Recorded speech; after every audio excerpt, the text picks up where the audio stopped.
Hi, everybody. Welcome to the Jerusalem Connection Red Alert. We have a returning guest with us, the esteemed Barry Shaw of the Israel Institute for Strategic Studies, also the publisher of an interview series on YouTube called The View from Israel.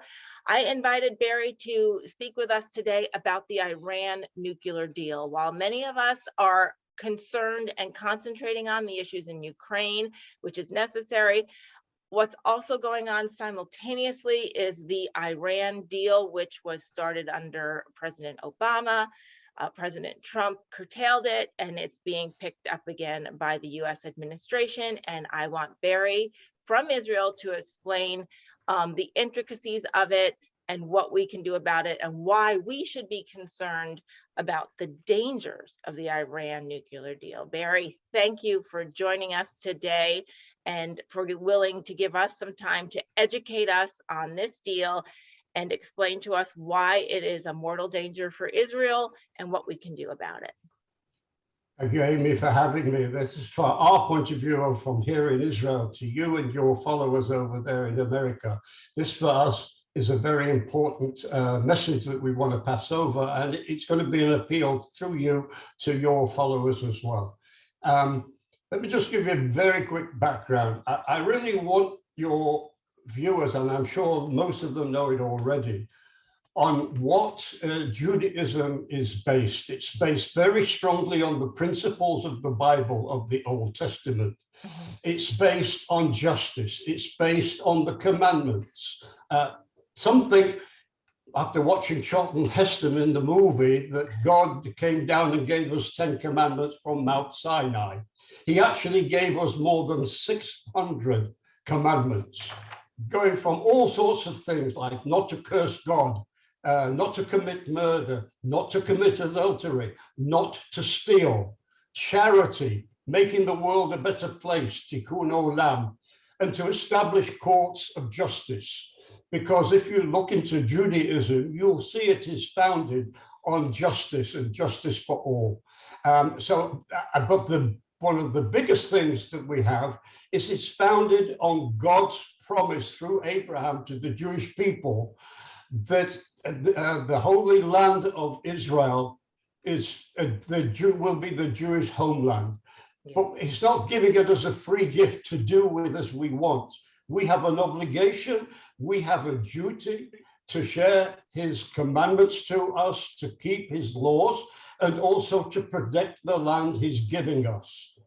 And nowhere is this clearer than Israel today, 2022. Yeah. And for that, we need a bit of background. And I'm sure your followers know very well of the 3,000 years where we've been expelled from our land and come back, where we've been taken into slavery and come back, where they destroyed our temple and still we come back. And even when we've been dispersed, we have received the Jewish people, which is not a religion that converts, surprisingly enough. This is a point I just want to make on the way over here. Jews do not convert others to our religion. We respect other people's religion. We respect other people's rights to keep their rituals and to pray to their God. We reserve the right that we be allowed to do the same. But through the thousands of years, we've even been hated for doing that, for being that different. You know, I spoke to you, I think on a previous show where we were talking about some of my books. And part of one of the books comes into the background of what I'm leading to today, Amy. In my book, the one I have, 1917, From Palestine to the Land of Israel, we spoke about that on an earlier show, in which I pay tribute to the Christian Zionists at that time, a century ago, who often laid down their lives and paved the way for the creation of the land of Israel after us being in exile for 2,000 years. One of the points I want to make on this show is these Christian Zionists were mainly from Britain. They weren't from the United States, because the United States have been slow, dare I say it, coming into wars. They were very slow coming into the First World War at the time of like 1917. Right. They were slow coming into the Second World War. They were almost isolationists, where the Nazis were already rampaging across Europe and bombing London. And there's a doubt over here that whether America would have come into the war at all if Japan hadn't foolishly and dangerously and deadly attacked Pearl Harbor. That brought America in the war. And what we're seeing over here in our current days is a hesitancy not to listen to the people who are being victimized. We're seeing it right now with the Ukraine, where the Ukrainians are desperately asking for the planes that another country, Poland, not America, can give them. And it's America that's stopping them from doing it because they're fearful, perhaps, that maybe Putin might apply the threat, the weapons of a nuclear Third World War. You can't live in fear of these tyrants. And we're seeing this right now with Iran. I'm going to come on to this in the background in a moment. But one of the things I want to say in my book of 1917, From Palestine to the Land of Israel, just to show at that time what the Jewish situation was like, I quoted an anecdote from Zev Jabotinsky. He was a Russian journalist, a non-religious Jew, who witnessed the anti-Semitic pogroms of Kishinev, which is very close to Ukraine, by the way. And he wrote this little anecdote, Amy, of he found a scrap of parchment. It was from a burnt Torah. That's the holy scriptures of the Jewish faith. And he picked it up and he read two words in Hebrew, Eretz Nokria, in an alien land. Wow. And this scrap from the Bible spoke to this non-religious Jew area in an ancient land, and he said, in these two words in Hebrew is the sad history of the Jewish people for 2,000 years. Zev Jabotinsky suddenly became an inspiration of the need of the Jews to have their own land. So whether it's a theological or biblical thing, or whether it's a non-religious thing, it applies to all the Jewish people. And it's driven our people after centuries to come back. And I said before, it's been led also by some of the brave Christian Zionists. Now, in a sense, I follow in this footprint, by the way. Let me give you another saying that I wasn't aware of at the time. Genesis 12:1. And the Lord said to Abram, go forth from your country and from your relatives and from your father's house to a land I will show you. Right?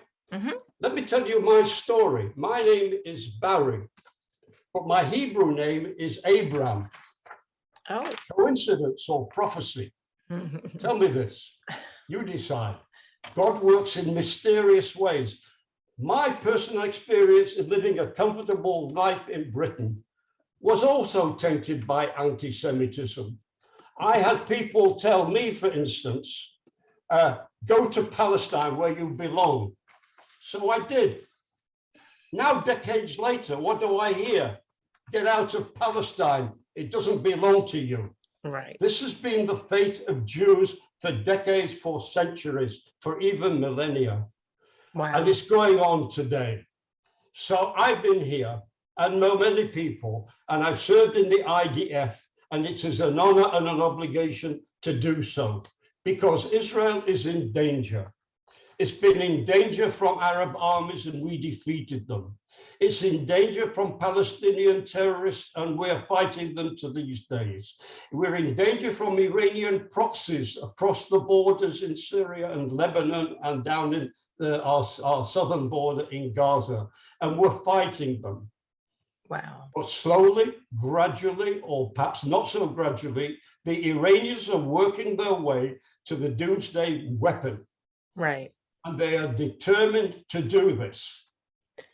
And we needed an American administration who say, they tell your voters how they stand with Israel. But when push comes to shove, as we used to say in England, they're found wanting when it comes to ultimately giving us what we need to do. So Barry, just to give a synopsis, if you can, the Iran nuclear deal, which is back in the news right now here in America, but it's sort of secondary and not talked as much as Ukraine, of course, which is very important. Can you explain the history of it, maybe starting from the Obama administration, and briefly go through what it was, how it kind of stalled because of Trump, and then what's going on today and why it's that? Can you detail the particular dangers of what Iran with a nuclear bomb really means? Right. Okay. Well, I'm certainly not going to accuse anybody from the American administration of anti-Semitism. Sure. I don't think it's there. But if you're talking about Obama, Obama wrote a book called The Promised Land. He wasn't talking about Israel, by the way. I'm not sure which promised land he was talking about. But in that book, I think I mentioned it in another show that I did with you, and people could refer back to that, so I don't have to go through all the details again. But he dismissed and manufactured, let me put it this way, a lot of the situations that Israel has found itself in. It was almost as if in his book, we started the conflict against the Arabs, where we were defending ourselves from the Arabs. What they call illegal occupation by Israel is actually illegal occupation by the Arabs. Incidentally, I can forward you, I'll send you perhaps the 3 videos, or your viewers should go and look for the 3 videos that I made called Illegal Occupation, but Not by Jews. And wherever you look, whether it's in Jerusalem, whether it's in Judea and Samaria, what they call the West Bank, whether it's to do in the Negev now by the Bedouin, where land is being illegally occupied, it's not by Jews, but the Arabs. And if you listen to people like Obama and others, they say it's illegal occupation. So over the first Iran deal, which was a very bad deal, and Israel pleaded with with Obama and the Obama administration not to go through with this deal, he went ahead anyway. As a last desperate measure, Benjamin Netanyahu, our prime minister, came to the Congress. He was invited to Congress and made an appeal there. And Obama was so angry, he, as a final act as president of the United States, stabbed Israel in the back in the United Nations Security Council with Resolution 2334, which in effect said that Jews living in Judea and Samaria is illegal, internationally illegal occupation. So we've got to be careful. We're now approaching another deal. And I'd like to get onto some of the details of this deal. Sure. Because this deal is even worse than the first deal. Okay, so this is the deal that is currently being negotiated, and America's participating in it. And I may have heard that even a Russian component is in these negotiations with the current deal. Is that correct? Yes, yes. The Russians now being in their campaign, in their terrible campaign. Everybody condemns Putin for what he's doing in Ukraine. I just want to put in a little anecdote over here. Ukraine has, they say, a Jewish president, right? And Zelensky has absolutely been appealing to Israel to do things we're not prepared to do right now. And therefore he's saying, well, you know, you could call me a Jewish president, but you should of my country, so why aren't you helping you anymore?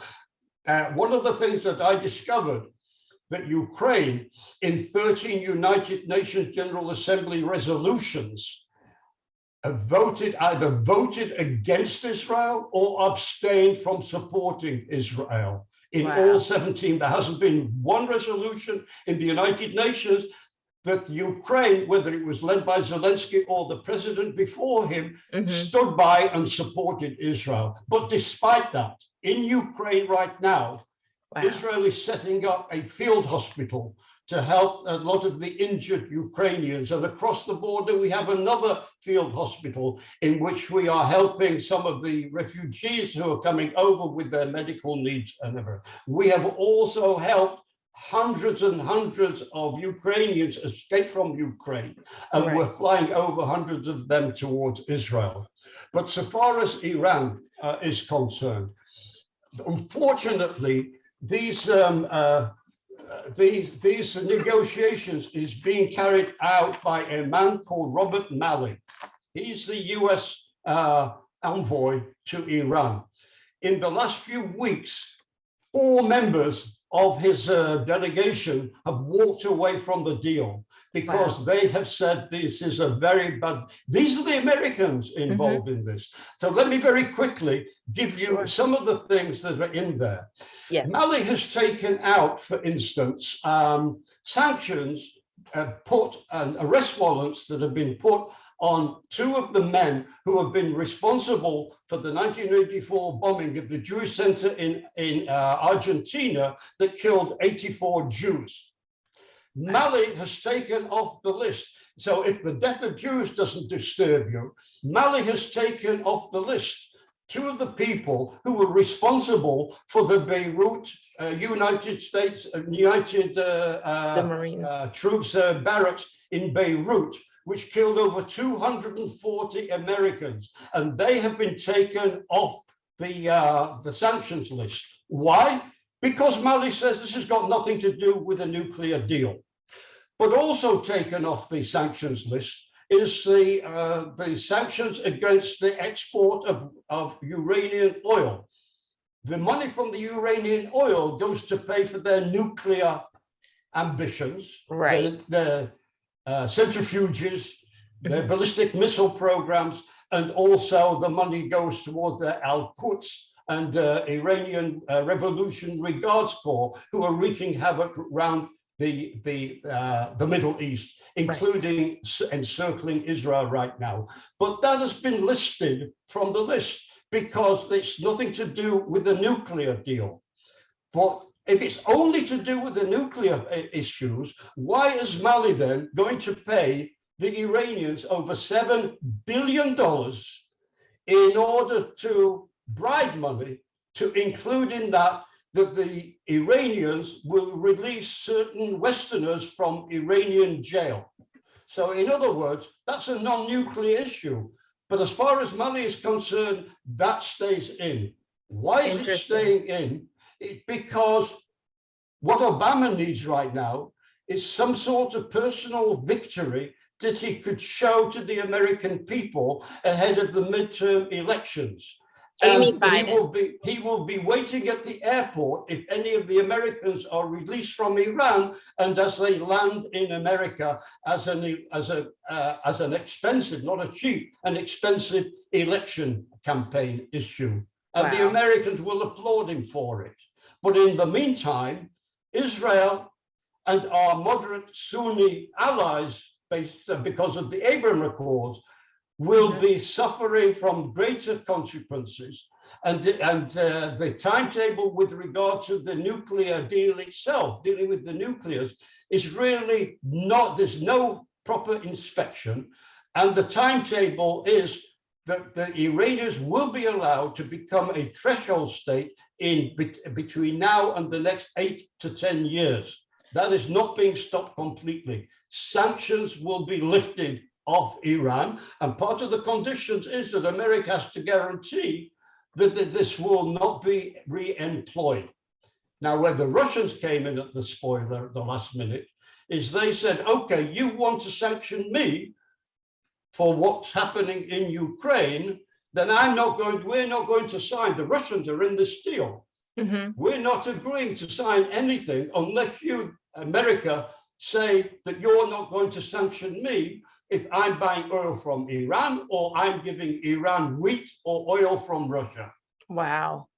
So you have a combination here of the bad Iranians, the mad mullahs of Iran, and Putin, who is destroying Ukraine, ganging up and making conditions on the United States, because they look at the United States right now as a very weak leader of the world. So this is the dangerous situation we're in, which basically leads me, Amy, to make an appeal through you to your followers. This isn't a time to pray for Israel. This is a time to take action on behalf of Israel, to be a genuine supporter of Israel, a lover of Israel. And I appeal to you to organize your followers to make contact with all your representatives in Congress with a message, simple message: stop this nuclear deal. It is bad for Israel. Right. Stop the deal. Street protests, messages to your representatives in Congress, through your media: stop the deal.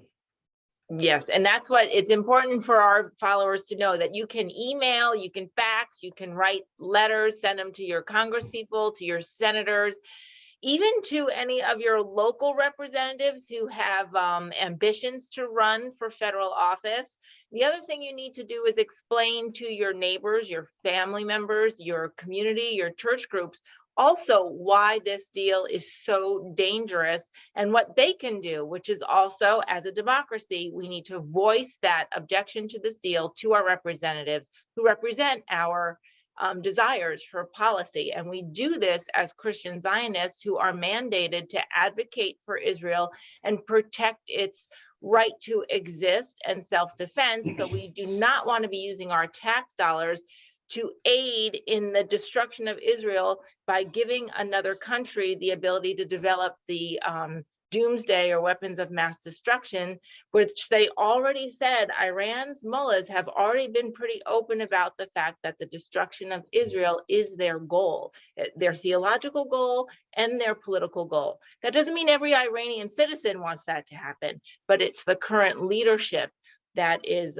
holding the power and somehow holding the rest of the world hostage to their whims and desires. And as Americans, we should not tolerate it. Right, and the other point you've got to make here is some of the information that I'd be more than happy to give anybody watching our show. If you want to email me at theviewfromisrael@gmail.com, I will send you the actual details that you will not hear about in your media. Those are important. The background of the details of this deal, of why it should not go ahead. I'll give you a couple of statistics just to scare your people, because it's scaring us to death. We right now have over 200,000 missiles, most of them precise and powerful missiles, aiming at us, that have been provided by this Iran, facing us from Lebanon, from Syria, and from Gaza. If this deal goes ahead, within 2 years, that number will be 300,000. Wow. So whether the Iranians get the ultimate weapon, the doomsday weapon, and aim it at Israel, so Israel is obliterated, even if they don't do that.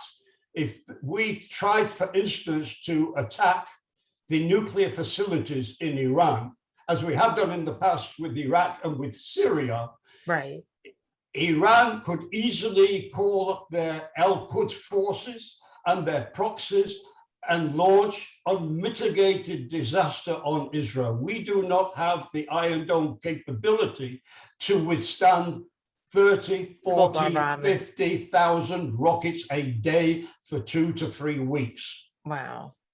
And if we ask America for their help, for instance, with the bunker busting bombs that we may need in order to destroy the Iranian facilities, can we expect the Americans to say to Israel, just they said to the Ukrainians, no, you can't have the MiG planes, no, you can't have the Buster Malkin gun, because we don't want to be facing a World War III with Iran in cahoots with both China and Russia, who will be threatening America if they give us the weapons that are needed? Because this is the example that the United States administration is showing the world today. So as of this day, under the current administration, Israelis don't feel that they have that assuredness of Americans' help, which they may have been more assured of 30, 40, 50 years ago. we know that this administration will hesitate while people are dying. They hesitate, and that's where we need to activate our voices to our representatives to let them know that, like Barry said, we cannot live in fear, and we must meet the evil head on. We really do. Amy, 3 weeks ago, we had two separate delegations arrive in Jerusalem. One represented the Republican Party, the other represented the Democrat Party. And they stood in front of the cameras and said, we just want to show how much we support Israel. Personally, Amy, this was nothing more than a pre-election junket. Photoshop. Because they were told in private meetings, they were shown some of the information. This is people from, for instance, Nancy Pelosi and Chuck Schumer and Adam Schiff, and even Eric Swalwell and the Democrats, and also leading Republicans. They were given the information that this deal, how bad it is for Israel. They went back to Washington and they have done nothing to dissuade Biden and the Biden administration and Blinken from going ahead and ramming this deal through. So can we rely on them? I don't think so. This is why we need you and our Christian supporters to take up the campaign on behalf of Israel. And that's what we will do. And we, I know when the first Iran deal went through, we had a coalition of Christian Zionist organizations sign off on petitions and sent those to the administration members as well as all the Congress members. And we will be working on doing that again, but that doesn't preclude every individual to go ahead and write their own letters and emails to their own representatives. And this is we have to at least start there, make it a grassroots effort, because this deal is not only a mortal danger to Israel, it's the surrounding region. There's a lot of innocent people. There's the Abraham Accord members, nations who are trying to facilitate peace and working together and prosperity in the region. The Palestinian, regular Palestinian citizens are suffering under all of this, being trapped in Gaza under a corrupt leadership and in other places. So Barry, thank you so much for sharing this information. You said something very important there where you mentioned the Abraham Accords, because recently Saudi Arabia, the United Arab Emirates, refused to take a phone call from President Biden. That's how serious. Why did they do this? Because they know, as seriously as Israel does, that this deal is very bad for the whole of the Middle East. It is. And today we have it so that I'm speaking up now on behalf of Israel, but I'm still speaking up on behalf of our partners in the moderate Sunni world right now, right, of the Gulf states and Saudi Arabia. Because if we have the doomsday situation, it's not only the Jews who are going to die, it's going to be the Arabs and the Christians in the Middle East as well. Exactly. Barry, we are going to be working on this simultaneous to our Ukraine efforts. We are going to make sure this message is distributed and our voices are heard within our political system. And again, I thank you so much for your time. We will have you on again, because I know we want to talk about the topic of Christians in the Middle East and what they're suffering under certain regimes. But until then, I am really going to take this up and thank you for sharing your voice from Israel so that we can advocate in a real, tangible way. God bless you, Amy, and God bless all your supporters and followers. And if you need any help, please contact me. I'm only too happy to help and give you whatever material you need. Great, wonderful. We will be sharing that. Shavua Tov, Barry. Shavua Tov. Thank you, Amy. Bye-bye. Shalom. Shalom.